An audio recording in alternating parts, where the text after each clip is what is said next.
یہ مال تجارت کس کو کہتے ہیں؟ مال تجارت میں دو شرطیں ہیں. جس دنیا کی کسی بھی چیز کے اندر یہ دو پوائنٹ پائے جائیں گے تو وہ مال تجارت میں شامل ہوگا.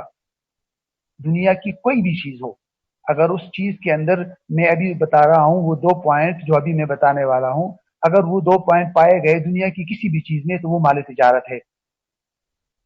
ٹھیک ہے؟ کیا ہے نمبر ایک پوائنٹ؟ جو چیز آپ نے بیچنے کی نیت سے خریدی ہو. ایک پوائنٹ، جو چیز آپ نے خریدی آگے بیچنے کی نیت، آپ نے خریدی کہ میں یہ چیز خرید رہا ہوں تاکہ آگے میں اس کو فروخت کر سکوں، یہ پہلا پوائنٹ. اور دوسرا، یہ والی نیت یعنی آگے بیچنے والی نیت برقرار ہو، ابھی تک برقرار ہو. اگر ان دونوں میں سے کوئی ایک پوائنٹ بھی نہ پایا گیا تو وہ چیز مال تجارت نہیں ہے.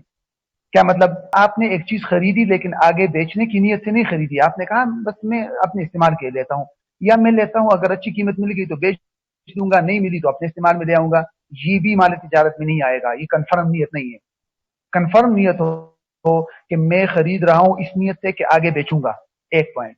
اور دوسرا پوائنٹ کہ یہ والی نیت اب تک برقرار ہو. اگر درمیان میں آپ کی نیت گڑبڑ ہو گئی، آپ نے خریدی تھی چیز اس مقصد کے لیے کہ میں آگے بیچوں گا، لیکن جب آپ نے خرید لی ایک مہینے کے بعد آپ نے کہا چلے چھوڑے میں آگے نہیں بیچتا، اس کو اپنے استعمال میں لے آؤں گا، تو وہ نیت ٹوٹ گئی تو اب زکوٰۃ بھی نہیں ہے، وہ اب وہ زکوٰۃ کے مال سے نکل جائے گی وہ چیز. تو یہ دو پوائنٹ ذہن میں رکھیے.